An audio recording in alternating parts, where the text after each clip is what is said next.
RPG recording. धन्यवाद।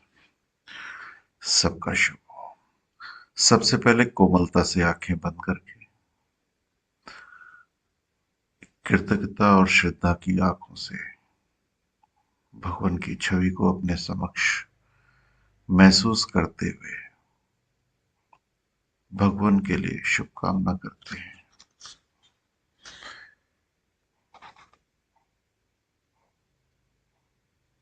हे हमारे पथ प्रदर्शक, ज्योतिदाता, बलदाता, सत्य धर्म के शिक्षक, हमारी आत्मा के भले के सच्चे हमदर्द, आपका शुभ। हमारी आत्मा का स्तर इतना ऊंचा उठता जाए कि हम ज्यादा से ज्यादा आपके भले के लिए शुभकामना करने योग्य बनते जा सकें। आपका शुभ।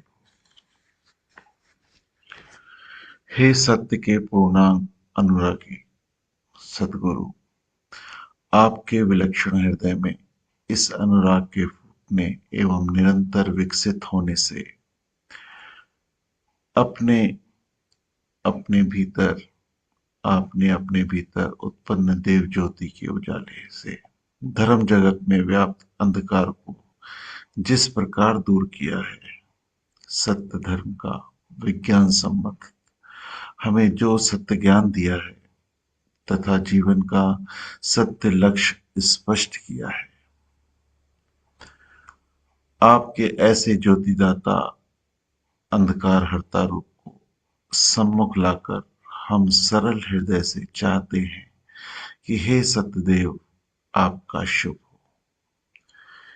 हे शुभ के पूर्णांक अनुरागी सदगुरु, आपके भीतर इस अनुराग के बाल्यकाल से ही फूटने व विकसित होने से चारों जगतों के साथ सर्वांगीण हित साधन की जो बीड़ा आपने उठाया है, हमारे जीवन के उद्धार हेतु असत्य व अहित में डूबती रूहों को तारने हेतु 32 वर्ष की आयु में जो अद्वितीय जीवन व्रत ग्रहण किया है, आपके ऐसे परम हितकर्ता, परम कल्याणकारी, नीच जीवन हरता, उच्च जीवन प्रदाता महान देव गुरु को सम्मुख लाकर हम सरल हृदय से चाहते हैं कि हे हितकर्ता, आपका शुभ हो।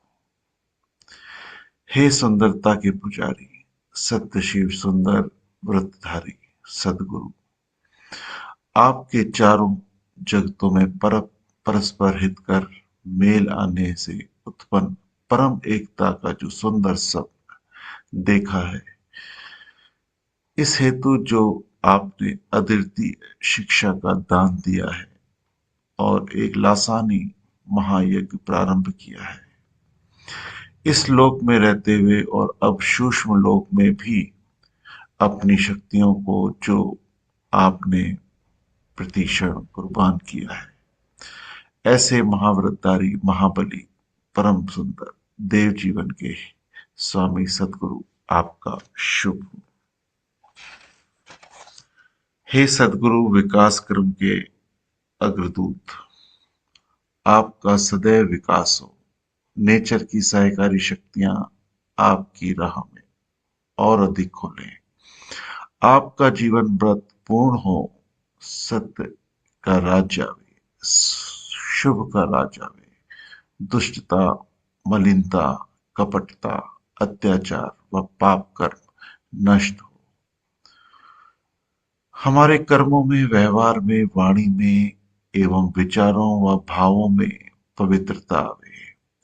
हमारा उद्धार हो, शुभ हो, शुभ करता भगवान का शुभ हो। हे हितकर्ता, आपका हित हो। हे मंगल करता, आपका मंगल हो। हे कल्याण करता, आपका कल्याण हो। हे विकास करता, आपका विकास हो। हे शुभ करता, आपका शुभ हो। आपके संग हमारा संबंध श्रद्धा, कृतज्ञता, आकर्षण, हानि परिशोध के सर्वोच्चम भावों पर आधारित हो। तथा यह संबंध दिनों दिन प्रगाढ़ होता जा सके। हे दाता, हमारा शुभ हो। हम बारंबार हृदयगत भावों से यही चाहते हैं कि आपका शुभ हो, शुभ हो, शुभ हो, सबका शुभ। भगवान की शुभकामना के बाद हम आज के चिंतन सत्र में प्रवेश करते हैं। आज का दिन शुभ परिवार के लिए विशेष दिन भी है। हमारे ही साथी सेवक संजय जी, जिनकी बिटिया का आज शुभ विवाह है, पूरा परिवार उसी तैयारी में लगा है, उत्साह के साथ लगा है। तो हम साथ में ये शुभकामना भी करते हैं उनका हर कार्य, हर मंगल कार्य सुखपूर्वक पूर्ण हो। बच्चों के जीवन में नई खुशी का प्रवेश हुआ है, नए परिवार का दायित्व बना है, नए संबंधों को जीने का मौका मिला है, एक नए किरदार में प्रवेश का मौका मिला है। जीवन में कैसे कैसे हमारी उम्र बढ़ती है, हमारे किरदार बढ़ते जाते हैं। तो ये एक बहुत ही विशेष मौका होता है जब हम अपने जीवन साथी के साथ समाज में प्रवेश लेते हैं। इस संबंध को जितना गहराई से समझकर हम जीते हैं, उतना ही हमारा पांचों पक्षों में विकास होता है। जब हमारा स्कूल में जाना होता है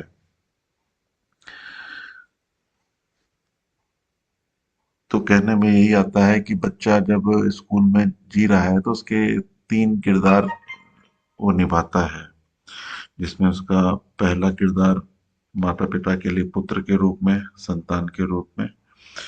फिर उसका दूसरा किरदार जब वो स्कूल जाने लगता है तो एक शिष्य के रूप में चालू होता है कि उसे अब शिष्य के नियमों को भी निभाना है। और वहीं उसकी मित्रता होती है और मित्रता में उसके मित्र बनते हैं तो एक किरदार वो। और परिवार में अगर कोई भाई बहन है तो एक किरदार भाई बहन का भी। तो ये चार किरदार वो निभाता है। और माता पिता अगर उसे उचित संस्कार देते हैं, उसके जीवन में उस गुणों को विकसित करते हैं जिससे उन चारों किरदारों को बेहतर से जी पाता है। तो ये किरदार जब हम बेहतर से जीते हैं तो हम देखते हैं कि बचपन में बच्चा जिज्ञासु होता है, प्रश्न पूछता है, उसको हर बात को जानने की इच्छा रहती है और वो पहचान भी पाता है कि क्या सही और क्या गलत। तो जिस प्रकार उसको माता पिता मिले उस प्रकार उसको अध्यापक मिले। तो अगर माता पिता और अध्यापक अपने किरदार को समझते हुए, अपने उस महत्व को समझते हुए कि मेरा हर कार्य मेरे बच्चे के लिए सीखने का काम कर रहा है, मैं जो भी कर रहा हूं, मैं जो भी उसे बता रहा हूं, उसके जीवन में, बच्चे के जीवन में एक नव निर्माण का मौका मिल रहा है। तो यही भगवान देवात्मा की शिक्षाएं काम करती हैं कि जब एक बेटी और एक कहीं का बेटा जब शादी के बंधन में बंधते हैं तो अगर वो भगवान की शिक्षाओं को समझकर इस योग को करते हैं, इस जीवन को आगे बढ़ाते हैं, तो उन छोटी छोटी बारीकियों पे उनका ध्यान जाता है कि मैं सिर्फ शरीर नहीं, आत्मा भी हूं। अधिकतर आज समाज में जितनी भी शादियां हो रही हैं उनमें क्या समझ है क्या नहीं। अगर किसी सही गुरु के साथ संबंध है परिवार का तो आंशिक रूप से माता पिता को देखते हुए उसमें वो विषय जागृत तो हो जाता है या बीज रूप में तो पहुंच जाता है।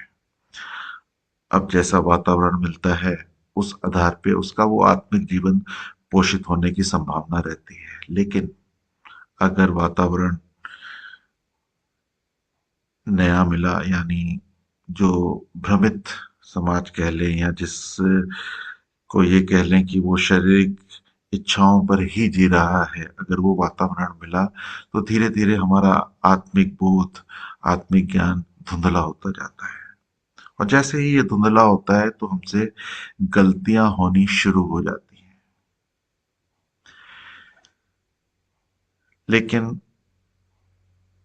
ये गलतियां हमें प्रारंभिक दौर पे मालूम ही नहीं पड़ती, क्योंकि हमें शारीरिक खुशियां मिलती रहती हैं, हम धीरे धीरे आगे बढ़ते रहते हैं। लेकिन एक समय के बाद जब हम उस सुखों के जाल में फंस जाते हैं, जहां हमें सुख दुख दोनों ही मिल रहा है, तनाव है, मानसिक असंतोष है, तो हमें बोध होता है कि हाँ, कुछ ऐसा हमने जाना था, कभी कहीं सुना था। फिर हम उस ज्ञान की तलाश करते हैं और फिर ऐसे गुरु के पास पहुंचते हैं जहां वो ज्ञान मिलता है, और फिर हम नए सिरे से अपने जीवन को दोबारा देखना शुरू करते हैं। लेकिन इस बीच में जो समय है, जो मुख्य समय है, हमारे उम्र का, समझदारी का समय, जब कहते हैं ना बच्चा 18 साल का हो गया तो वो समझदार हो गया, तो वो समय हमारे जीने का शुरू होता है। लेकिन अज्ञानतावश 10 से 15 साल, 20 साल ऐसे ही गुजर जाते हैं अज्ञानता में। आज हमारी शुभकामना उस जोड़ी के लिए यह भी है कि जो कल संदेश श्रीमान जी के माध्यम से यूट्यूब में आया है, उस संदेश को वो सुने और इस शुरुआत से पहले उस समझ को जागृत करें कि ये संबंध है क्या, इस संबंध की गरिमा क्या है, इस संबंध के कर्तव्य क्या है, क्या नियम है जिससे एक सुंदर परिवार गठित होता है। तो भगवान देवात्मा की कृपा है जो इस समाज को वो ऐसा ज्ञान दे रहे हैं। आज भी सूक्ष्म जगत से भी उनका ये प्रयास निरंतर चल रहा है, माध्यम कोई भी बने। हम सब साधन करता, साधन करवाने वाले, साधन सुनने वाले, सब माध्यम है उस शिक्षा को जानने के, जीने के, और यही ज्ञान हम अपने बच्चों तक पहुंचाएंगे। एक नया संसार जो बनता है, जब हम लगभग 55, 50, 60 साल के होते हैं ना, तो हमारा ही परिवार में से एक और बच्चा बड़ा होकर नए समाज का निर्माण कर रहा होता है। अभी तक हमने उसको चलाया था, अगले पिछले 25 साल जब वो बड़ा हो रहा था, तो हमने उसको एक वातावरण दिया, उसको जो समझ दी और जो बाहर से भी उसको मिली, तो ये कुछ ऐसा निर्माण आगे बनता है जो ज्ञानवान भी हो सकता है, भ्रमित भी हो सकता है, भावों के आधार पर। उसको जॉब तो मिल जाएगी उसकी शिक्षा के आधार पर, उसका रोजगार भी चालू हो जाएगा उसकी शिक्षा के आधार पर। लेकिन जैसा कि हम सब जानते हैं कि विकास क्रम में भौतिक जगत आया, वनस्पति जगत आया, पशु जगत आया, लेकिन जब मनुष्य जगत आया तो ही इस भाव की परख हुई, इस समझ की परख हुई, ये कल्पनाशीलता आई और वो संभावनाएं आई कि एक मनुष्य उन सब बातों को समझ सकता है, जान सकता है जो जीने के लिए श्रेष्ठ है। वो उस समझ को जानकर अपनी आत्मा को उस उच्चतम तक ले जा सकता है, उस उच्च लेवल तक ले जा सकता है जिसके कारण वो ये जीवन जी रहा है। जो ये कीमती शरीर मिला है, उसके अंदर जो आत्मा है, उसका किस प्रकार हम उपयोग करें, उसको किस प्रकार उस गुरु के शरण में ले जाके, उस समझ की शरण में ले जाके अपने हर संबंध को जिए।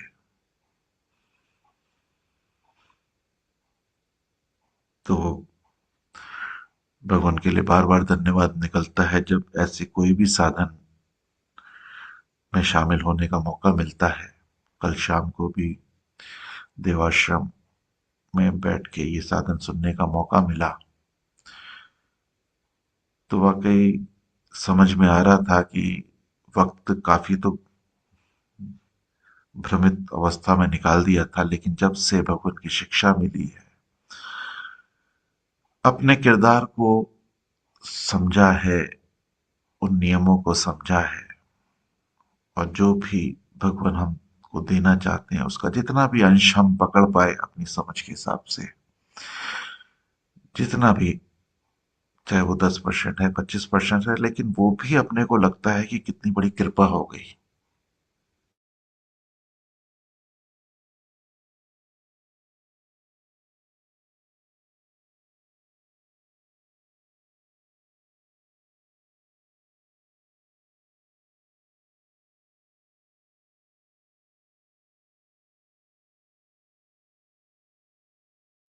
श्रीमान जी, आवाज बंद होगी।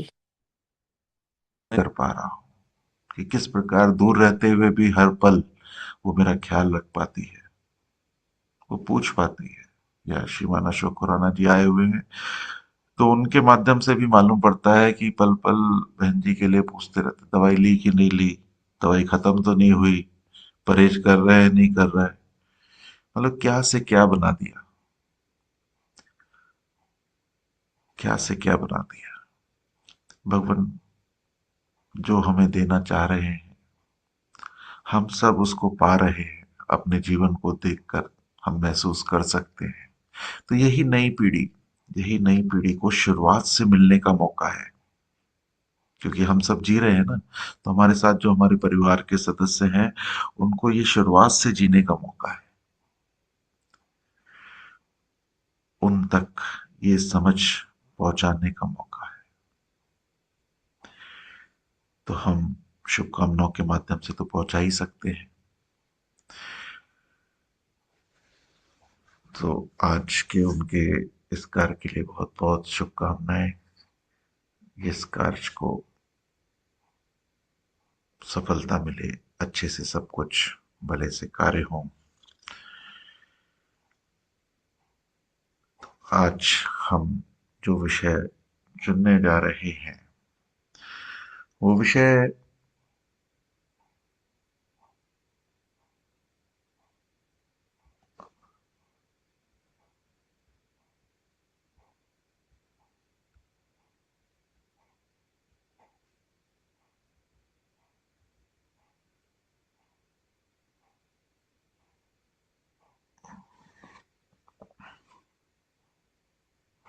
आज देवाश्रम में जो विरासत है, जिस म्यूजियम का ओपनिंग हुई थी, आज उसके समक्ष हम सब बैठे हैं। तो भगवान की जो भी तपस्या रही शुरुआत से लेकर, जब तक शरीर के माध्यम से उनसे प्रयास हो सके, उन्होंने बहुत सारे प्रयास किए, बहुत सारे। उनको मनुष्य का दुख महसूस हो रहा था कि कैसे अज्ञानता में मनुष्य जी रहा है, किन मिथ्याओं में अटका हुआ है, उस समझ को नहीं समझ पा रहा कि उसका जन्म क्यों हुआ है।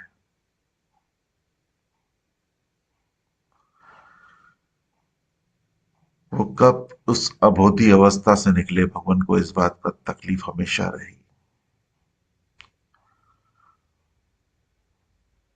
उसका प्रयास उनके माध्यम से सदैव होता रहा। उसके लिए उन्होंने कितने ही कष्ट लिए। वो कष्ट वो कष्ट उनके जो थे, वो हम लोग के लिए थे।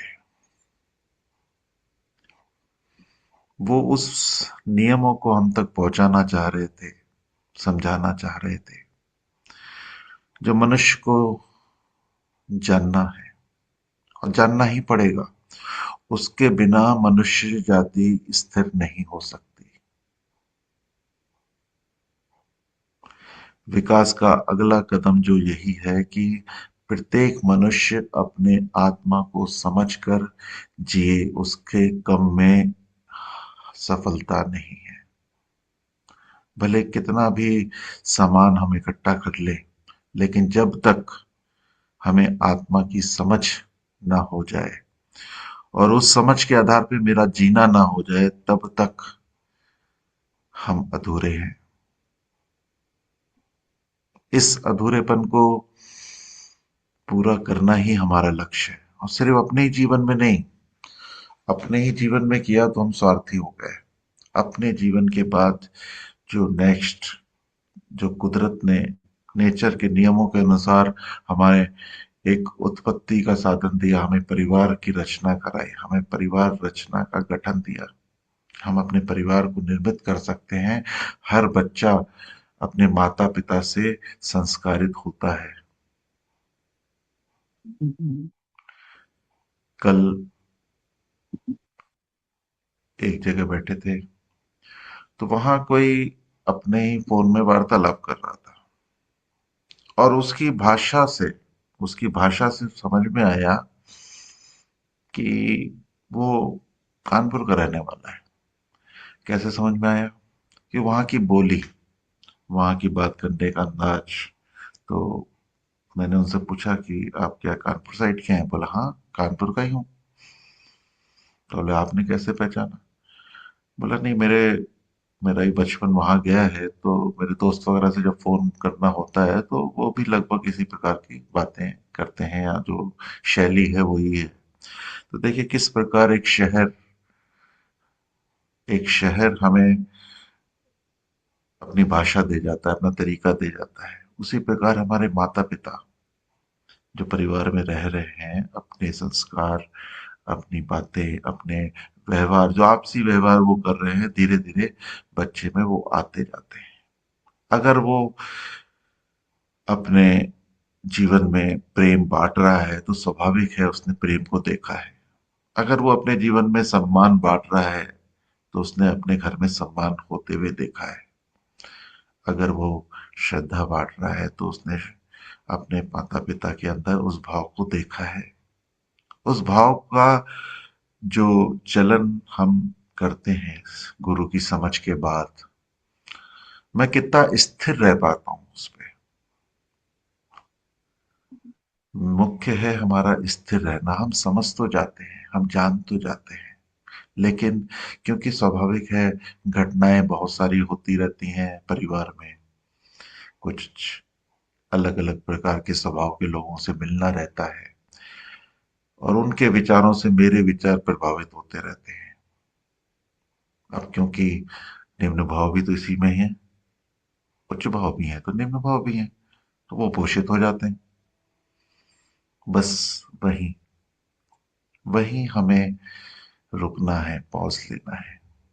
वही एक पल है जिसमें अपने जीवन को हम उस यू टर्न में खड़े होते हैं, जिसमें एक रास्ता उच्चतम की ओर जा रहा है, एक रास्ता निम्न की ओर जा रहा है। वहीं पॉज करके हमें फिर विचार करना है कि मेरी मंजिल कहाँ है, मेरा लक्ष्य कहाँ है। बार बार बार बार ये मौके आते हैं, बार बार ऐसा चौराहा आता है जहां फिर हमें सोचना पड़ता है कि मेरा लक्ष्य कहाँ है, मेरा रास्ता कौन सा है। और ये सिर्फ इस उम्र में ही नहीं, बचपन से इतने चौराहे हमारे पास आते हैं, लेकिन बस लक्ष्य भ्रमित होने के कारण रास्ता भ्रमित हो जाता है। रास्ता भ्रमण होने के कारण लक्ष्य तक हम पहुंच ही नहीं पाते, भटकते रहते हैं बस। तो इस स्कूल में यही बताना हो रहा था अध्यापक को। अध्यापकों के साथ मीटिंग थी अभी 2 दिन पहले। रेणु बहन जी थी, श्रीमान अशोक जी थे साथ में, और लगभग 15 अध्यापक थे। तो ये बात निकल के आएगी, समाज में जो भी जन है वो सही है, गलत है, जैसा भी है, लेकिन उसके जीवन में माता पिता तो थे। उसके जीवन में माता पिता थे, और माता पिता ने अगर उसे अच्छे संस्कार दिए, अच्छा जीवन दिखाया, तो स्वाभाविक है उसके अंदर उसने अच्छेपन को पोषित किया उस बच्चे के अंदर। और उसके जो फ्रेंड्स वगैरह हैं, माता पिता ये भी सिखाते हैं कि बेटा किसको दोस्त बनाना है, किसको नहीं बनाना। और ये शिक्षा भी अगर माता पिता के माध्यम से सही शब्दों में बच्चे को समझ में आ गई, तो स्वाभाविक है वो जीवन भर ऐसे ही दोस्त बनाता है जिसमें उसका विकास छुपा हो। माता पिता के संस्कार बच्चों में बड़े होते तक भी काम आते हैं। उसको सही गलत माता पिता साथ नहीं खड़े हैं, फिर भी उसे माता पिता के दृष्टिकोण से वो सही गलत परख कर पाता है कि अरे मम्मी को मालूम पड़ेगा, मम्मी नाराज हो जाएगी, दुखी हो जाएगी, वो महसूस कर पाता है। और जो बच्चे अपने माता पिता का दुख महसूस कर पाते हैं वो सही दिशा ज्यादा चुन पाते हैं। क्योंकि जब हमारे सुख माता पिता के दुख का ध्यान रखने में छोटे होते हैं, तो हम माता पिता के सुख का प्रयास करते हैं कि मेरा सुख तो है लेकिन इसमें माता पिता का दुख है। तो माता पिता का दुख के आधार पे वो उस सुख से बाहर निकल जाता है। तो माता पिता का फर्ज बनता है कि अपने प्रति बच्चों के अंदर वो भाव जागृत करें कि वो महसूस कर पाए कि माता पिता बच्चे के से क्या सपने देख रहे हैं, कौन सा सपना उसने सजा के रखा है। स्कूलों में बताना होता है बच्चों को कि हमारे चार जन हमारे सपने देख रहे हैं हमारे उच्चतम भविष्य के लिए। वो कौन कौन? एक तो हमारे माता पिता, एक हमारे अध्यापक, एक हम खुद, और चौथा हमारा देश। हमारा देश भी हमारे उच्चतम चरित्र के लिए, उच्चतम भविष्य के लिए सपने देख रहा है।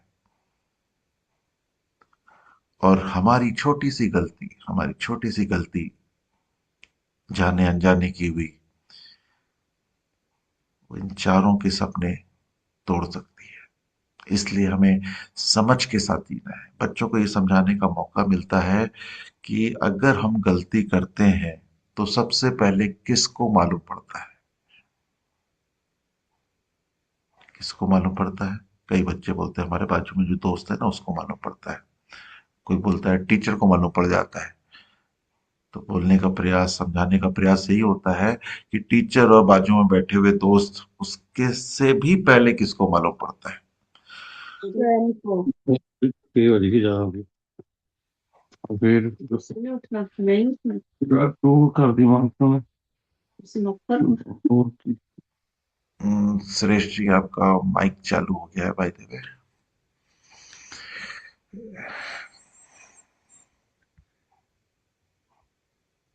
धन्यवाद।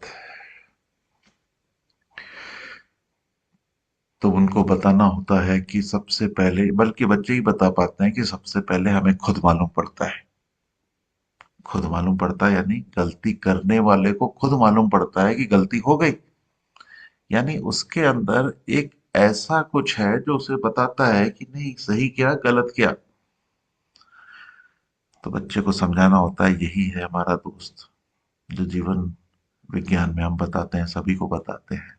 हमारा विवेक, हमारी समझदारी, जो माता पिता ने हमें संस्कार के रूप में हमारे में डाली। बचपन से ही मम्मी ने समझाया, माता पिता ने समझाया क्या सही क्या गलत, क्या सही क्या गलत। फिर स्कूल आया तो टीचर्स ने भी प्राइमरी क्लासेस में बताना शुरू किया क्या सही क्या गलत। तो धीरे धीरे हम किसी भी क्लास में हैं तो हमारी एक आंतरिक समझदारी डेवलप होती जाती है, हमारा विवेक डेवलप होता जाता है। और आज हम जिस भी उम्र की अवस्था में हैं उस हिसाब से हमारा विवेक पहले से बहुत ज्यादा समझदार हो चुका है। और उसमें तो अब तो भगवान की शिक्षा भी शामिल है। तो बस जब भी कोई काम करेंगे, काम करने के पहले पूछना है कि ये मैं करूं या ना करूं। कोई भी आंतरिक विचार आ रहा है, किसी के लिए द्वेष आ रहा है, घृणा आ रही है, ईर्ष्या आ रही है, तुरंत वो आने से पहले रुकना है और अंदर से पूछना है कि ये मेरे लिए वाजिब है कि नहीं। तो जितना हम इस अभ्यास को बार बार करते हैं, बार बार करते हैं, तो आप देखेंगे हमारा विवेक बल पाता है। और जब विवेक बल पाता है तो हर कार्य हमारा विवेक से होता है। बस इसी को जीना है, इसी को दिखाना है, इसी को जीवन में, दूसरों के जीवन में भी पहुंचाना है। हमसे अज्ञानतावश या कह लें सोई हुई अवस्था में गलतियां हो जाती हैं। बस इस जागृति को हमारा विवेक ला सकता है।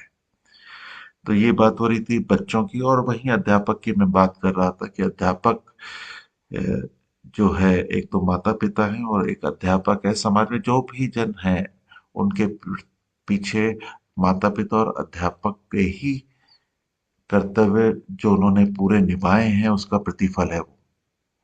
कुछ बहुत अच्छे संस्कारी लोग दिखते हैं, बच्चे दिखते हैं, जिसके पीछे उद्देश्य, जिसके पीछे अगर देखेंगे तो कहीं ना कहीं माता पिता और कहीं ना कहीं उसके अध्यापक उसके लिए रोल मॉडल रहे।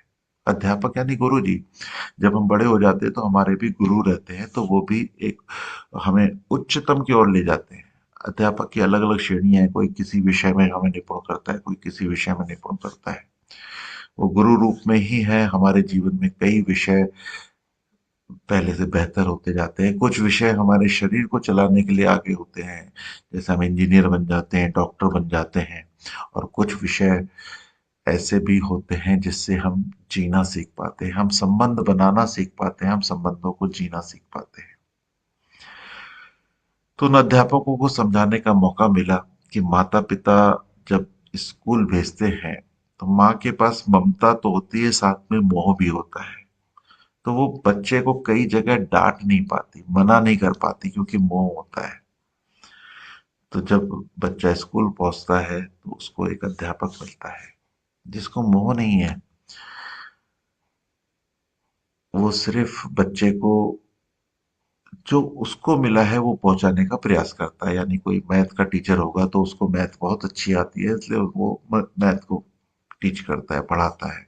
कोई भौतिक विज्ञान को, कोई रसायन विज्ञान को, अलग अलग विषय के अध्यापक अलग अलग विषय को बताते हैं।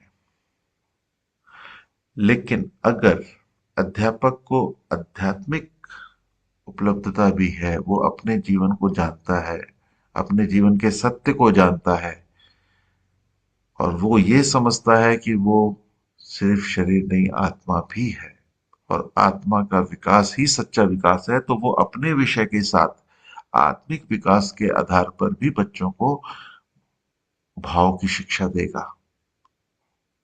वो बता पाएगा कि हमें किस प्रकार अपने माता पिता के प्रति अपने कर्तव्यों को निभाना है, किस प्रकार हमें शिष्य के दायित्वों को निभाना है, एक शिष्य के अंदर कौन से गुण होने चाहिए जिसको हमें विकसित करना जरूरी है। वो अपने विषय को विकसित करता जाता है।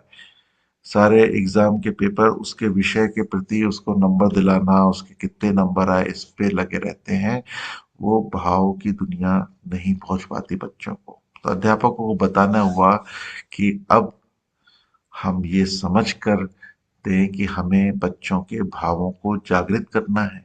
उनके अंदर जो सूक्ष्म बीज रूप में भाव हैं, माता पिता तो कर ही रहे हैं, हमारा भी फर्ज बनता है कि हम सिर्फ उस विषय के अध्यापक ना बने, बल्कि उसके पूरे निर्माण का हमारे ऊपर जिम्मा है। कि बच्चा इस समय 12 साल के लिए आपके साथ में है, 12 साल, और माता पिता के पास लगभग जीवन भर वो साथ में है, लेकिन विशेष उम्र उसकी वही है, लगभग 20 साल तक। बच्चा जो सिखाते हैं उस आधार पे, जो दिखाते हैं उस आधार पे अपने आगे के जीवन को जीता है। तो अध्यापकों को ये बताने का मौका मिला कि आपको अपनी पढ़ाई में माँ की ममता को भी डालना है, थोड़ा स्नेह देना है बच्चे को, बच्चे की तकलीफ को महसूस करना है कि उसको कौन सी बात नहीं समझ में आ रही है, कौन सी बात को किस नए तरीके से समझाया जा सकता है। उसको डांट के बल पे नहीं, उसको भावों के आधार पर भावुक बनाना है कि तेरी असफलता मेरे को दुख देती है। मुझे गुस्सा आता है, ये तो दिखता है बच्चे को कि मैंने नहीं किया, टीचर को गुस्सा आ गया, उसने मेरे को मार दिया। लेकिन जब बच्चा डांट खा के, मार खा के घर पहुंचता है तो वो चिड़चिड़ हो जाता है, और घर में भी वही चीज देता है। वो माता पिता से भी चिड़चिड़ करता है, खाने में भी चिड़चिड़ करता है, उसको दिन भर अच्छा नहीं लगता। लेकिन जब उसको पढ़ाने का आधार भाव बेस होगा, भाव के आधार पर उसको भावनाओं को टच किया जाएगा, तो वो अपने विषय के प्रति गंभीर होगा, अपनी जिम्मेदारी को समझेगा, उसे एहसास होगा। तो इस माध्यम से उनको बताने का मौका मिला, तो कुछ बातें उन तक पहुंच पाई, और कुछ आगे जब शिविर होंगे उनको बुलाने का प्रयास रहेगा, जिससे और बातें वो जानते जाए। तो भगवान जो चाहते थे कि हमारे शिष्य हमारी बात को समझें, जीवन के नियमों को समझें, जिएं, और वो उनके माध्यम से उनके परिवार तक पहुंचे, और उनके परिवार के माध्यम से समाज तक पहुंचे। तो ये प्रयास हम सभी का चल रहा है, और जैसा कि सभी को मालूम है, अभी सहारनपुर और बेहट में भी माता पिता संतान दिवस मनाया गया। तो ये दो सेंटर हैं हमारे, बेटर लाइफ सेंटर सहारनपुर और बेहट। वाकई किसी भी शहर में जब हमारा केंद्र बनता है, तो एक समझ लेना जैसे कि मंदिर में दिया लगाने का जगह मिल गई। तो दिया तो हम लगाते हैं, लेकिन दिया लगाने का उद्देश्य क्या है? दिया तो रोशनी देता है, तो रोशनी तो कमरे में थी ऑलरेडी, फिर भी हमने दिया जलाया। हम लोग शिविरों में भी, यहाँ मंदिर में दिया जलाते हैं, शिविरों में पहले दिया जलाते हैं, किसी भी मंदिर में कहीं भी देख लें आप, दिया जलाया जाता है, लेकिन रोशनी तो होती है। लेकिन वो दिया जलते ही हमें आंतरिक अंधेरे का ध्यान आए, कि मेरे अंदर कौन सा ऐसा आंतरिक अंधेरा है जो आज के इस दिए की रोशनी से वो जागृत हो जाए, वो उजाले में आ जाए, उसमें प्रकाश आ जाए। भगवान के आगे जब भी दिया जलाए ना, समझे इसमें से वो देव ज्योति निकल रही है, जो मेरे किसी अंधकार को खत्म करेगी। ढूंढे अपने अंदर वो अंधकार, कि कौन से कोने में वो अंधकार छिपा हुआ है, जिसमें ये ज्योति पहुंचे, जिससे वो अंधकार मिट जाए। जैसे बाहर मैं उजाला महसूस कर पाता हूँ, रोशनी रख पाता हूँ, मेरे को अंधेरा लगता है, मैं लाइट जलाता हूँ, मैं अंधेरे में नहीं बैठ जाता। लाइट चली जाएगी, अंधेरा हो जाएगा, हम तुरंत मोबाइल की लाइट जलाते हैं। सबसे पहला काम यही होता है, क्योंकि हमें मालूम है कि अंधेरे में हम चलेंगे तो हम गिर जाएंगे, हमें चोट लग जाएगी। हमें आत्मिक अंधेरे में भी देखना है कि तुरंत जब भी हम आंतरिक अंधेरे में चल रहे हैं और अपने को चोट लगा भी रहे हैं, जब भी हम आंतरिक अंधेरे में चले हैं, हमने अपने को चोट लगाई है, हम अपने जीवन में दुख को आमंत्रित किया है हमने उस अंधेरे से। तो भगवान की ज्योति हमारे उस अंधेरे को मिटा सके, निरंतर हम उस आंतरिक उजाले में जी सकें। और वो आंतरिक उजाला जब फैलता है, तो वो संस्कारों के रूप में फैलता है, चाहे वो अध्यापक के अंदर हो, चाहे परिवार में माता पिता के अंदर हो, चाहे बड़े भाई के अंदर हो, वो फैलेगा ही, वो आंतरिक उजाला फैलेगा ही। और वो फैलते फैलते सारे हृदयों के अंधेरे को मिटाए। जितने भी बच्चे हैं ना स्कूल में, जितने भी हम लोग जाते हैं, प्रोग्राम करते हैं, तो हमें लगता तो है बच्चे रोशनी में बैठे हैं, लेकिन कहीं ना कहीं उनके अंदर कुसंस्कार हैं, कहीं ना कहीं कुछ ऐसी आदतें हैं, कुछ ऐसी हैबिट्स हैं जो अंधेरे के कारण उन्हें दिखती नहीं है, उनके भविष्य को बिगाड़ती हैं। वो अंधेरे में चल रहे हैं, इसलिए उनका भविष्य बिगड़ता है। तो जब अध्यापक के अंदर वो उजाला होगा, जिस उजाले से वो अपने ज्ञान को बांट रहा होगा, आंतरिक उजाले से, तो वो विषय तो पहुंचाएगा ही पहुंचाएगा, प्लस अपनी आंतरिक उजाले को भी पहुंचाएगा। कोई भी साधन करता होता है ना, जैसे कल श्रीमान जी बोल रहे थे, तो श्रीमान जी जब बोल रहे थे तो बाहरी उजाला तो था, रोशनी तो थी, लेकिन उनके अंदर से जो आंतरिक उजाला निकल रहा था, यानी वो विषय उनके हृदय से जब निकल रहा था, उनके भावों से निकल रहा था, तो वो हमारे आंतरिक अंधेरे को दूर कर रहा था। आंतरिक अंधेरा कौन सा? जो रिश्तों में हमने थोड़ी सी कड़वाहट रख ली है, जो हमने अपने परिवार के संबंधी जो सबसे घनिष्ठ है, जो सबसे लंबे समय तक है उसके प्रति कुछ ना कुछ जाने अनजाने अंधकार रख लिया है, उसमें उजाला दे रहा है। और उसके बाद अलग ही संबंध महसूस होता है उस उजाले की रोशनी में। हमारे हर संबंध भगवान उस उजाले में देखना चाहते हैं कि हमारा हर संबंध उस उजाले में हो, अंधेरे में ना हो। कोई भी कहीं भी निम्न भाव आ रहा है तो यही समझना है कि यहाँ अंधेरा है। निम्न भाव अंधेरा का ही रूप है। उससे निकलना, हर पल उसके विषय में चिंतन करना, और जब उजाले में होता है तो फिर वो आनंद ही अलग है, वो अवस्था ही अलग है। इस सब हम सब जैसा महसूस कर रहे हैं ना, दिन भर वही महसूस करना है, उसी शांति को, उसी पीस को, उसी उच्च भाव को। भगवान की जो भी प्रयास है मेरे पीछे दिख रहे हैं। कितने मंदिर, कितने विकासालय, कितने स्कूल, कितना प्रयास।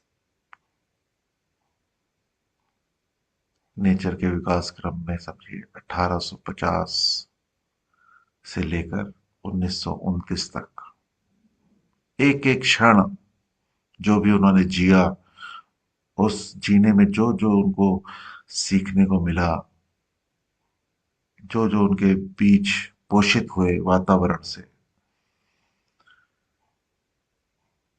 वो वृक्ष, कितना बड़ा वृक्ष, उसका हर, उसके नीचे बैठना, उनके फल खाना, भगवान के ही फल है। जो हम पुस्तकें पढ़ते हैं वही फल हैं भगवान के। जब भी पढ़ते हैं, उसका रस लेते हैं, तो वो मिठास हमारे अंदर घुलती है। उनकी वाणी का कोई भी लाइनें हम जब उसके अर्थ को समझकर अपने अंदर लेते हैं, तो उसकी मिठास हमारे अंदर जाती है। वो समझ की मिठास। स्कूल में ये भी बताने का मौका मिला कि टीचर्स को बच्चे को पढ़ा लिखा तो बनाना है, लेकिन साथ में समझदार भी बनाना है, कि समाज में सिर्फ पढ़े लिखों की जरूरत नहीं है, समझदार लोगों की जरूरत है। समझदार कौन? जो उस सत्य से परिचित है कि मुख्य क्या है, पैसा मुख्य है कि आत्मा मुख्य है, भौतिक आवश्यकताएं मुख्य हैं कि हमारा आत्मिक चेतना की उच्चतम अवस्था होना मुख्य है। इस आधार पे जीवन को जीना है। और भगवान तो हमारे साथ हैं ही, हम सब महसूस कर ही सकते हैं। जब भी हम ऐसे साधनों को सुन रहे होते हैं और इन साधनों के बल पे दिन भर को जी रहे होते हैं, तो उन पलों में भगवान हमारे साथ होते हैं और उसका आनंद हम महसूस कर पाते हैं। क्योंकि मेरे व्यवहार से सामने वाला मुस्कुरा रहा है, यानी सामने वाला मुस्कुरा रहा है, तो यानी भगवान मेरे साथ है। और सामने वाला दुखी हो रहा है, तो समझो मैंने भगवान को कहीं छोड़ दिया है। तो हम इस जीवन को पहले से उच्चतम की ओर ले जा सके नहीं, हम ले जा रहे हैं। हम काश भी नहीं बोले, हम ऐसा करेंगे, ऐसा कर रहे हैं, हम ऐसा करते रहेंगे।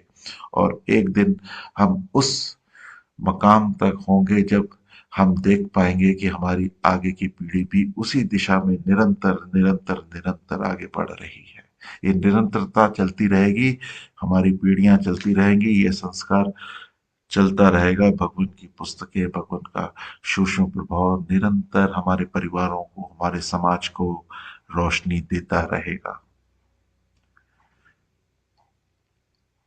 आज ये विषय हमने शेयर किया, समझा। किसी का कोई भाव प्रकाश हो तो जरूर कर सकते हैं।